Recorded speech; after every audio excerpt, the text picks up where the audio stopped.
जय सिया राम। मैं हूं पंडित अरविंद गौड़। स्वागत करता हूं आपका अपने YouTube चैनल ज्योतिष विद अरविंद गौड़। और आज के जो हमारा चर्चा का विषय है वो है लग्न का अपनी नीच राशि में होना और उसके क्या प्रभाव कुल मिलाकर देखने में आ सकते हैं। तो हर अच्छे और बुरे प्रभाव की चर्चा लेंगे, उसकी दृष्टियों का प्रभाव को भी लेंगे और समझने की कोशिश करेंगे कि लग्नेश नीच में होता है तो क्या सिर्फ नुकसान होगा या कुछ फायदा भी हो सकता है। बस यही एक नई चीज, यानी बुराई में, खराब चीज में अच्छी चीज ढूंढने की कोशिश है कि अगर लग्नेश नीच में है तो उसका कुछ लाभ भी हो सकता है क्या। ये एक विषय, यानी बुरे विषय में से अच्छा विषय ढूंढने का प्रयास होगा। मेष लगन की बात करते हैं। देखिए, मेष लगन में मंगल अपनी नीच राशि में जाएगा तो कुंडली के चौथे भाव में जाएगा। चौथा भाव माँ का है, छाती का है, हमारे फेफड़े, छाती। तो माँ को तकलीफ होगी, छाती फेफड़ों से संबंधित तकलीफें, हेल्थ की दिक्कत देखने में आएगी। वो खून से संबंधित मेन कंट्रोल करता है तो उसे खून से संबंधित ब्लड प्रेशर ज्यादा कम देखने में आएगा। वाहन का सुख, मकान का सुख, यात्राओं के सुख में उसे दिक्कतें देखने में आ सकती हैं। तो ये उसके वहां बैठने का असर है, क्योंकि मंगल शौर्य का, साहस का, बल का कंट्रोलर है, तो उसके इन सब चीजों में भी कमियां देखने में आएगी। तो अब अगर वो बिल्कुल ही खराब हो जाएगा तो हर वो आदमी जिसकी कुंडली में मंगल इस हालत में रहेगा नीच राशि में, तो इसका मतलब उसका तो कुछ बचा ही नहीं। लेकिन ऐसा होता तो हर साल 1.5 साल में मंगल नीच राशि में आ जाता है, फिर तो बहुत बुरी हालत हो जाती। तो मंगल जब कोई कमी होती है तो उसे काउंटर करने के लिए भी समर्थ आती है। मंगल की एक दृष्टि है जो अपनी उच्च दृष्टि है और वो पड़ रही है दशम भाव पर। दशम भाव जीवन स्तर, हमारे जीवन के स्तर को देखने के लिए, और वहां इतनी अच्छी दृष्टि अगर पड़ेगी तो उसका बहुत अधिक लाभ होगा। तो क्या हुआ कि बेशक हमें प्रारंभ का मतलब जीवन की शुरुआती 30-32 साल बहुत लाभ होता हुआ न दिखाई दे, पर कालांतर में इसका जबरदस्त लाभ होगा कि जीवन स्तर बहुत ऊंचा उठ जाएगा। जो आदमी सीधे सीधे नहीं लड़ सकता, वो अपनी बौद्धिक सामर्थ्य, चतुराई से, अकल से लड़ता है, और अकल से लड़ेगा। कुंडली में और ग्रह कैसे भी हैं उसकी हम चर्चा ही नहीं कर रहे, तो उससे जीवन स्तर की ऊंचाइयां मिलेंगी। ये उसकी उच्च दृष्टि का प्रभाव हुआ। तो देखिए, लग्नेश नीच में होने के बाद भी उसे उच्च दृष्टि का लाभ हुआ। मंगल जो मेष लगन है उसमें एक विशेष बात यह है कि लग्नेश और अष्टमेश वो एक ही है, और क्योंकि वो अष्टमेश भी है इसलिए वो नीच भंग भी हो जाता है। तो एक्चुअली मेष वालों को बहुत नुकसान है ही नहीं। चौथी दृष्टि उसकी 7वें घर पे आएगी। 7वां घर चौथे भाव, सुख के भाव से सुख का भाव, भावात भावम, चौथे से चौथा, तो दोनों घरों को प्रभावित कर रहा है। तो सुखी नहीं रहना, तनावग्रस्त रहना, अनईजी फील करना, और अब माँ के साथ भी अनईजी फील करना, वाइफ के साथ भी अनईजी फील करना, यानी ना घर में सुख है ना तनाव महसूस हो रहा है, और लगन तो कमजोर पड़ी रही। तो 3 के 3 केंद्र यहाँ खराब हुए, लेकिन एक 10वां केंद्र उसने जबरदस्त ठीक कर दिया। उसकी एक और दृष्टि पड़ेगी, 8वीं दृष्टि, जो 11वें घर पे जो आमदनी देगी। तो मंगल बेशक नीच में गया पर उसका प्रभाव देखिए, जो मिठास हमने ढूंढनी थी कि वो इनकम को भी बढ़ाएगा, स्टेटस को भी बढ़ाएगा। तो कालांतर में वक्त जब और लंबा निकलेगा तो ऐसे आदमी अच्छे फौजी, अच्छे अफसर, अच्छे पुलिस अधिकारी भी हो सकते हैं। उनकी सामर्थ्य इस तरीके से भी देखने में आ सकती है। ये एक बात समझने की आज की हमारी कोशिश थी। तो मेष लगन में नीच राशि में जाने के बाद भी अगर वो सतत प्रयास कर सकता है तो उसे भविष्य में लाभ जरूर होगा। ये एकदम तय बात है। वृषभ लगन की बात करते हैं। अब वृषभ लगन में 5वें भाव में जाके शुक्र अपनी नीच राशि में होते हैं। तो जो कुछ पहले तो शुक्र देते हैं, धन, वैभव, ऐश्वर्य, उसकी कमी हो जाएगी क्योंकि वो अपनी नीच राशि है। 5वें भाव से हम बुद्धि की भी चर्चा करते हैं, डाइजेशन की, यानी हमारे उदर रोग, तो वो उदर रोग की भी स्थितियां देगा। संतान से संबंधित तनाव देगा, संतान के साथ तालमेल की दिक्कतें भी आएंगी। तो प्रारंभिक शिक्षा भी ठीक नहीं होगी, नुकसान यहां भी देखने में आएगा। उदर रोग हो सकते हैं, ये उसका शरीर से संबंधित हुआ। और बुद्धि, सही मौके पे सही फैसले लेने की सामर्थ्य में प्रभाव आएगा। धन, संपदा, ऐश्वर्य का शौक नहीं होता, ये ज्यादा होता ही नहीं उसके पास। तो देखने में तो ये बड़ी खराब स्थिति हो गई, बुरा है, अच्छा नहीं है। और वो जब नीच में जाएगा तो वो 6ठे भाव का स्वामी होकर के भी नीच में गया। वो सिर्फ लग्नेश भी तो नहीं है ना, 6ठे भाव का। तो छठे भाव के स्वामी के इतना वीक होना भला हुआ। शत्रु कमजोर होंगे, शत्रुओं से खींचता नहीं होगी, लेकिन संतान के साथ एडजस्टमेंट खराब हुआ। अब इसमें फायदा क्या ढूंढ सकते हैं? उसकी उच्च दृष्टि पड़ेगी 11वें घर पे, यानी आमदनी। तो ऐसा आदमी अगर कुंडली में कुछ और स्थितियां ठीक ना भी हो, तब भी कालांतर में, शुरुआत में जरूर उसको शरीर की तकलीफ, पेट की तकलीफ, सही मौके पे फैसला लेने की तकलीफ, बच्चों से तकलीफ हो सकती है, पर वक्त के साथ साथ जैसे जैसे उम्र बढ़ेगी, 30, 32, 35 साल की उम्र होगी, तो फिर बाकी का जीवन उसे आमदनी को अर्न करने के लिए, अपनी इनकम को बढ़ाने के लिए तकलीफ नहीं होती और वो धीरे धीरे अच्छा खासा धन पैदा कर सकता है। क्योंकि शुक्र की केवल एक दृष्टि है, तो इसमें और कोई प्रभाव देखने में नहीं आएगा। मिथुन लगन की बात करते हैं, और बुध की भी केवल एक ही दृष्टि होती है, 7वीं दृष्टि। वो दशम भाव में जाकर के अपनी नीच राशि में जाएगा। लगन का स्वामी दशम भाव में गया और नीच राशि में हो गया। सबसे पहले तो दशम भाव कुंडली में लगन के बाद सबसे बलवान भाव है, और जो ग्रह भी दशम भाव में होता है वो लगन को प्रभावित करता है। ये एक साधारण तरीका है। हर ग्रह अपने से चौथे घर को या हर भाव से दशम भाव में जो ग्रह बैठा है उसे वो प्रभावित करता है। आप घुमा के कह लो चाहे सीधा कह लो, एक ही बात है। तो बुध जो हमारी बौद्धिक सामर्थ्य का, सोच समझ का, हमारी प्लानिंग्स का, अकल का, मैथ का, अकाउंट्स का कंट्रोलर है, वहां थोड़ी दिक्कतें देखने में आएंगी। लेकिन शरीर की बात करते हैं तो दशम भाव में हम लमसम घुटनों की बात करते हैं, तो घुटनों से संबंधित दर्द, खाल से संबंधित तकलीफें, चर्म रोग जिसे कहते हैं, हो सकते हैं।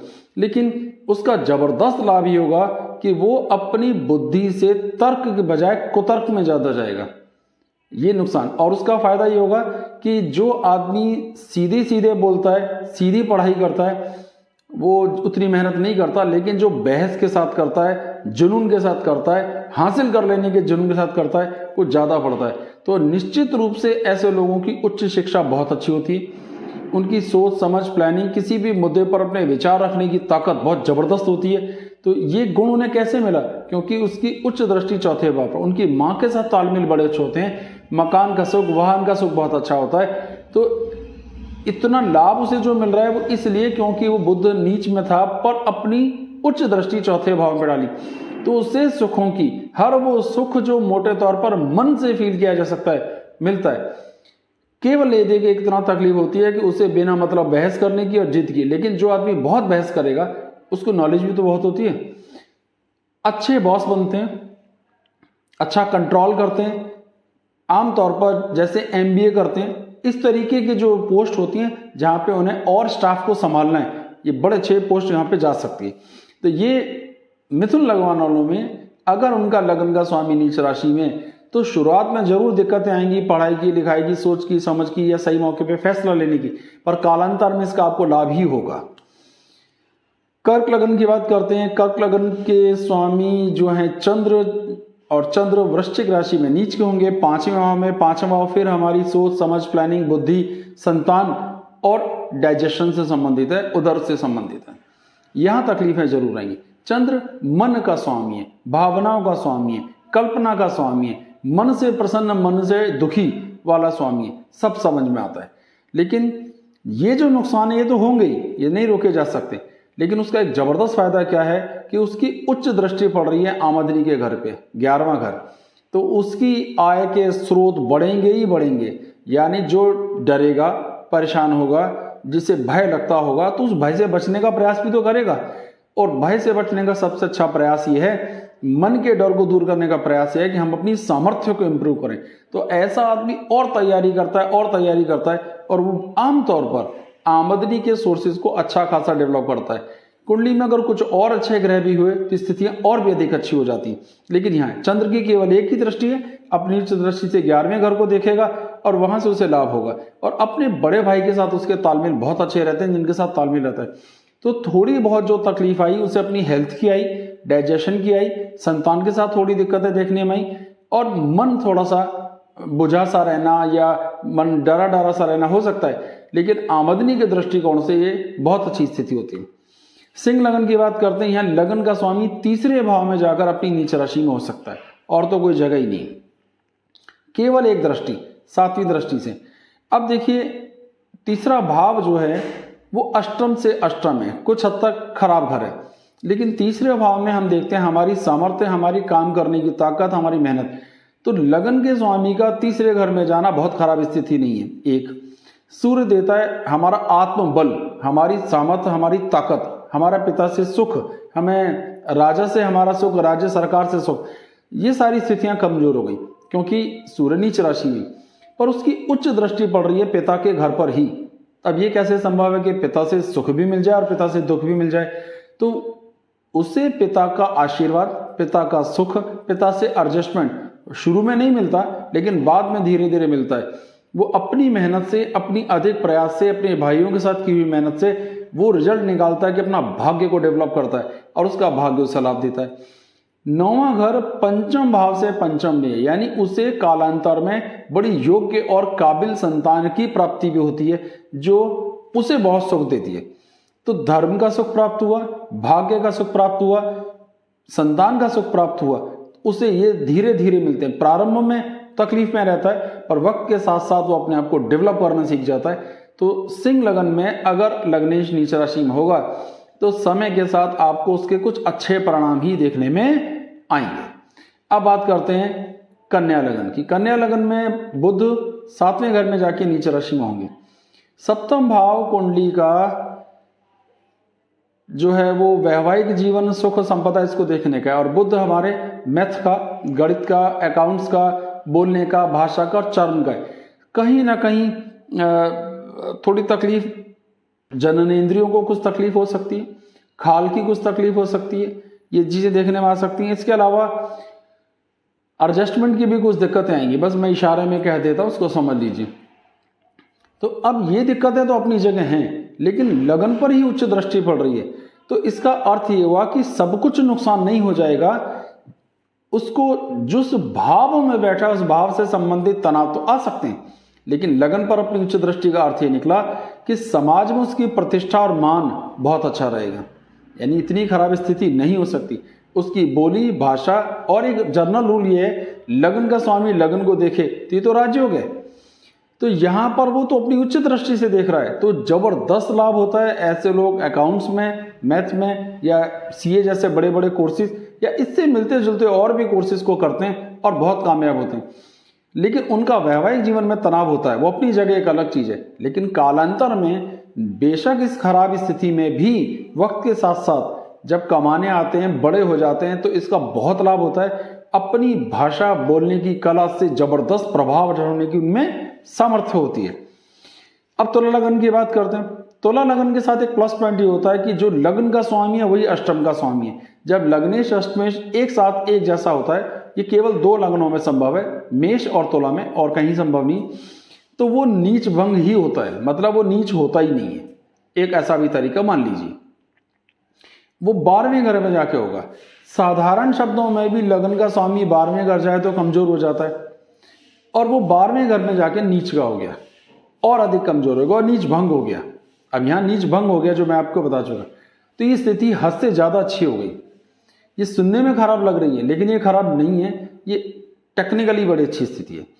इसका नुकसान ले दे के यह आएगा कि उसे जिंदगी भर शत्रुओं का सामना करना पड़ेगा, विरोध का सामना करना पड़ेगा, क्योंकि वो सारी ताकत किसको दे रहा है? शत्रुओं को। 6ठे घर पर उसकी पूरी पूरी दृष्टि पड़ रही है, तो शत्रुओं की तकलीफें आएंगी, उसे ससुराल से संबंधित तकलीफें आएंगी, धन संग्रह की तकलीफें आएंगी। ये अपनी जगह है क्योंकि शुक्र जो काम करता है। लेकिन एक जो गजब चीज ये हुई कि वो लगन की सामर्थ्य को, आपके स्टेटस को, आपकी पोजीशन को, आपके रुतबे को इतना ऊपर ले जा सकता है कि आप सोच भी नहीं सकते। तो जरूरी नहीं है कि जब तुला लगन में शुक्र नीच में जाएगा तो सिर्फ नुकसान होगा, शत्रु बहुत होंगे। कल्पना कीजिए कि आप पुलिस में अधिकारी बन गए, सारी जिंदगी आपने सिर्फ शत्रु ही बनाने, क्योंकि दोस्त आपके 50 बनेंगे, शत्रु आपके 500 बनेंगे। उनसे लड़ते रहिए, कोर्ट कचहरी भागा दौड़ी ये भी चलती रहेगी। तो एक तरीका ये है, या आप कुछ ऐसा काम करते हैं जिसमें आपका लेना देना विरोध से ज्यादा होता है। कि ऑफिस में आप बॉस हैं और आपका विरोध बहुत होता है, तो उस विरोध को आप जीतते हो, हारोगे कभी नहीं, क्योंकि वहां उच्च दृष्टि है। तो देखिए, जो युद्ध जीतेगा वो युद्ध करेगा तो सही ना पहले, तभी तो जीतेगा। तो वो शत्रुओं पर विजय प्राप्त करता है। शत्रु होंगे, युद्ध होगा, तभी तो विजय प्राप्त होगी। तो हमने ये सीखा कि तुला लगन में शुक्र का नीच राशि में जाना कुछ हद तक भला है। शत्रुओं पर विजय प्राप्त का योग बना, बीमारियों पर विजय प्राप्त का योग बना, लंबी उम्र का योग हुआ, सामर्थ्य का योग मिला और बहुत अधिक यश और सम्मान की प्राप्ति भी देखने में आ सकती है।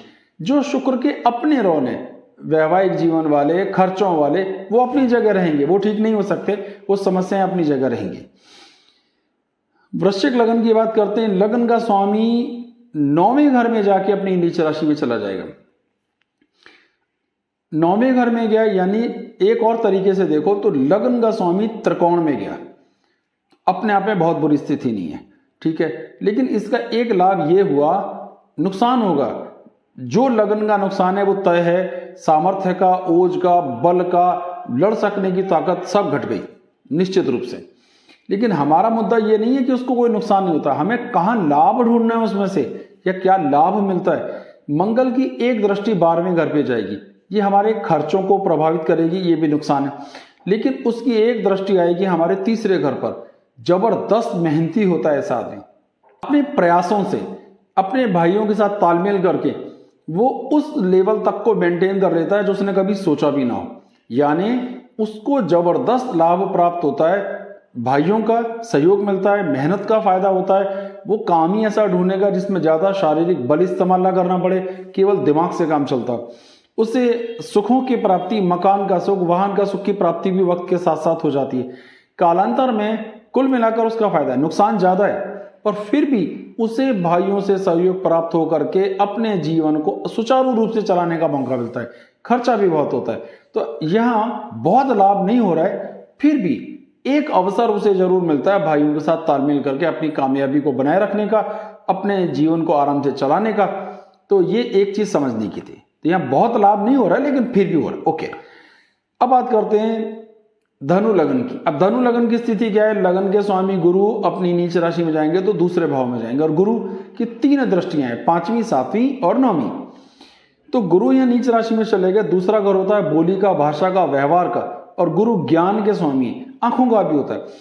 तो कुछ हद तक ज्ञान की कमी देखने में आएगी, कुछ हद तक पेशेंस की कमी देखने में आएगी, इंपेशेंट हो जाएगा आदमी, और उस पर शनि का प्रभाव आएगा क्योंकि वो शनि के घर में थोड़ा आलसी भी हो जाएगा। कुटुंब के साथ तालमेल की दिक्कतें भी देखने में आएंगी। लेकिन उसकी जो दृष्टि है वो शत्रु दृष्टि पड़ रही है 6ठे घर पे, तो इसका मतलब उसे गले से संबंधित तनाव भी रहेंगे, शत्रुओं के साथ भी उसे खींचतान रहेगी। बृहस्पति जहां भी दृष्टि डालते हैं वहां थोड़ा बहुत शुभ ही करते हैं, भला करते हैं। तो ऑन दी होल अपने शत्रुओं को, कर्जे को, बीमारियों को संभालने की सामर्थ्य उसे मिली। उसकी अपनी उच्च दृष्टि पड़ रही है 8वें भाव पे। ये एक खराब स्थिति है, यहां भला नहीं हो रहा, लेकिन क्योंकि ये उम्र को कम करता है, एक बात समझ लीजिए। लेकिन इसका एक लाभ ही होता है, अप्रत्याशित लाभ मिल सकते हैं, अचानक से कुछ धन लाभ हो सकता है, लॉटरी से पैसे मिल गए, कहीं से गड़ा धन कहते हैं, लेकिन अभी गड़ा धन तो खैर क्या होता है। तो ऐसे अचानक कुछ प्रॉफिट्स उसे देखने में आ सकते हैं, जिसका नुकसान उम्र को लेकर, स्वास्थ्य को लेकर जरूर रहेगा। 8वें घर पे उच्च दृष्टि को ज्यादा भला नहीं करेगी, एक दृष्टि उसकी 10वें भाव पर आएगी। तो कुछ भी करके धन भी मिलता है, रुतबा भी मिल जाता है, धीरे धीरे स्टेटस भी बनता है, और शत्रुओं को भी संभालने में कामयाब हो जाता है। तो यकीनन लगन कमजोर हो रही है, हमारी इमेज पर हमें दिक्कत आ रही है। मार्केट में लोग हमें एक अलग तरीके से देखते हैं, एक आलसी के तौर पे देखते हैं, जबान यानी शब्दों का इस्तेमाल हमारा खराब है, ऐसा हो सकता है। लेकिन फिर भी उसको जो फायदा होगा अचानक धन लाभ होने का, ईश्वर सबको मौका देते हैं ना जीने का, और जीवन स्तर को फिर भी किसी तरह से मेंटेन करने का। तो ये 2 प्लस पॉइंट इस बुराई में भी हम ढूंढने में कामयाब हो गए। अब बात करते हैं मकर लगन की। अब देखिए क्या जबरदस्त स्थिति है कि मकर लगन का स्वामी नीच राशि में होगा 4थे भाव में, ठीक है। जो शनि के अपने कारकत्व की चीजें हैं जिन्हें वो कंट्रोल करता है वो सब कमजोर हो जाएंगी, मांसपेशियों की तकलीफ, ये वो सब समझ में आ गई बात। लेकिन जो सबसे बड़ा फायदा है कि उसकी 10वीं दृष्टि लगन पर पड़ेगी। अब लग्नेश लगन को देखे तो इसे राजयोग समझो, ये तो बहुत बड़ी बात हो गई। तो ये साधारण बात नहीं है।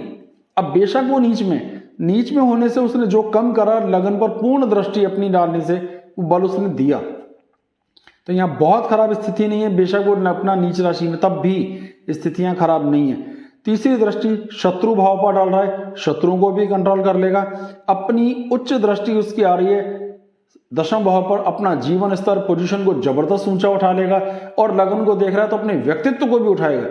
कितनी कमाल की बात है कि मकर मेरे हिसाब से एकमात्र ऐसी लगन, मकर और मेष, जो जिनका लग्नेश नीच में होने का उन्हें फायदा ही बहुत होता है। उच्च का तो खैर होगा, मैं ये नहीं कह रहा, पर नीच में होने पर उन्हें कोई नुकसान नहीं होता है, जबरदस्त लाभ होता है। शनि जो तकलीफ देगा वो तुम्हारी एजुकेशन को हो सकता है, माँ के साथ तालमेल को दिक्कतें, जो वहाँ बैठा है उस भाव की समस्या तो आएगी, पर दृष्टियों से वो जबरदस्त प्रभाव दे रहा है। शत्रु भी कंट्रोल कर रहा है, बीमारियां, कर्जे को कंट्रोल कर रहा है, स्टेटस को देख रहा है, जबरदस्त ऊंचाइयां देगा। तो ये राजयोग की स्थिति समझिए। ऐसे लोग और कुछ स्थितियां भी ठीक हों तो राजा भी बन सकते हैं, लग्नेश नीच में होने के बाद भी। कुंभ लगन में ये बात देखते हैं तो तीसरे घर में आएगा। तीसरा घर हमारे प्रयास, एफर्ट्स, भाइयों के साथ तालमेल की स्थितियां ये थोड़ी कमजोर हो जाएंगी। स्वास्थ्य की तकलीफें भी थोड़ी थोड़ी सी रहेंगी, क्योंकि सांस से संबंधित, छाती से संबंधित तकलीफें थोड़ी बहुत देखने में आ सकती हैं। ये ब्रोंकाइज जो होती हैं, सांस की सारी नलियां, इनको दिक्कत देखने में आ सकती है। लेकिन उसकी तीसरी दृष्टि संतान के घर पर पड़ेगी। आमतौर पर शनि की दृष्टि संतान के घर पर पड़ती है, ये गारंटेड रूल नहीं है, पर मेरा आजमाया हुआ है। पहली संतान पुत्र पैदा होती है, पहला लाभ तो ये हो गया। भाग्य का फायदा मिलता है, पिता से जबरदस्त सुख प्राप्त होता है, पिता का जबरदस्त आशीर्वाद और प्रेम मिलता है, पिता की संपदा मिलती है। क्या चाहिए और जीवन में? खर्चे बेहिसाब कम होते हैं, क्योंकि 12वें घर का स्वामी भी नीच में। वो आदमी खर्च करता नहीं, रिस्क लेता नहीं, पिता का आशीर्वाद मिलता है, पिता की संपत्ति मिलती है, पुत्र प्राप्ति का योग बन गया। खराब क्या बचा पूरी कुंडली में? खराब तो कुछ बचा ही नहीं। तो ले दे के जो नुकसान हुआ कि उसकी फेसिंग पावर थोड़ी घट जाती है, उतना फाइटिंग स्पिरिट नहीं होती उसके अंदर, लेकिन वो इसे काउंटर कर लेता है पिता के आशीर्वाद, पुत्रों के साथ प्रेम और खर्चों को कंट्रोल करके। तो कुंभ लगन वालों को ये जबरदस्त फायदा हो जाता है इस बुराई में भी कि लग्नेश नीच राशि में है, लग्न दोष बना। निश्चित रूप से इसका नुकसान जरूर होता है, लेकिन फिर भी वो इसमें एक जबरदस्त फायदा मिलने में आता है, वो ये कि उसको ये सारे लाभ मिलते हैं जो मैंने आपको अभी बताए। कहाँ कहाँ दृष्टियां जा रही हैं वो सब मैं स्क्रीन पे दिखाता जा रहा हूं, जिससे समझना आसान हो जाए। आखिरी लग्न आ गई आज की, और वो है मीन लग्न। मीन लग्न की स्थिति है कि वो 11वें भाव में जाकर के अपनी नीच राशि में जाएगा। लग्न के स्वामी का 11वें घर में जाना धन योग है। जब धन योग कहा जा रहा है तो उसमें ये कहा ही नहीं था कि वहां उच्च होना चाहिए कि नीच। तो 11वें घर का स्वामी अगर लग्न को में जाता है तो कुछ हद तक ये धन आमदनी का योग बना। संतान के घर पर अपनी उच्च दृष्टि से देख रहे हैं तो जबरदस्त अच्छी काबिल संतान पैदा होनी चाहिए, ज्ञान का लाभ बहुत होना चाहिए, आपके बच्चे भी अच्छे, आपकी खुद की पढ़ाई लिखाई भी अच्छी। और इसका एक और जो दृष्टि आई वो आई हमारे भाइयों के घर पे। तो भाइयों के साथ तालमेल जरा एवरेज रहेगा, वो तो चलेगा, लेकिन उसकी एक और दृष्टि जो आएगी वो आएगी वैवाहिक जीवन के घर पे। तो वहां भी शत्रु दृष्टि है, लेकिन फिर भी वैवाहिक जीवन को भी थोड़ा सा संभालेगा, भाइयों के साथ भी थोड़ा सा संभालेगा, संतान का, ज्ञान का, पढ़ाई लिखाई का, सेहत का, डाइजेशन का जबरदस्त उसे लाभ प्राप्त होगा। अब जो बृहस्पति यहाँ खराब करा लगन के नीच राशि में होने का प्रभाव वो उतना है ही नहीं जितना है, लेकिन कालांतर में जरूर है, नुकसान है। जो बृहस्पति की सामर्थ्य वो नहीं मिल रही, लेकिन कालांतर में आपको अगर बहुत काबिल संतान मिल जाती है तो आपके दुख खत्म। यही आज का विषय था कि बुरे से बुरी स्थिति में भी कुछ जरूर अच्छा मिलता है जिस पर हमें ध्यान देना है। और अगर हम उस विषय को उस दृष्टिकोण से समझ के चले कि हमें क्या अच्छा मिल सकता है और वहां ध्यान दें तो हम उसे और अधिक बढ़ा सकते हैं। तो यही आज का वीडियो था। मुझे उम्मीद है ये विषय मैं समझाने में जरूर कामयाब रहूंगा। हमारे चैनल को सब्सक्राइब कीजिए, वीडियोस को लाइक कीजिए, आगे शेयर भी कीजिए। अगर आप अपनी जन्म कुंडली दिखाना चाहें तो उसके लिए कुछ फीस है जो आपको देनी होगी। आप मुझे व्हाट्सअप करेंगे तो ये सारे डिटेल्स आपको बता दिए जाएंगे। मेरा व्हाट्सअप नंबर पूरी वीडियो में दिखाया जा रहा है और मैं लिख भी देता हूँ। बहुत बहुत धन्यवाद। जय सिया राम।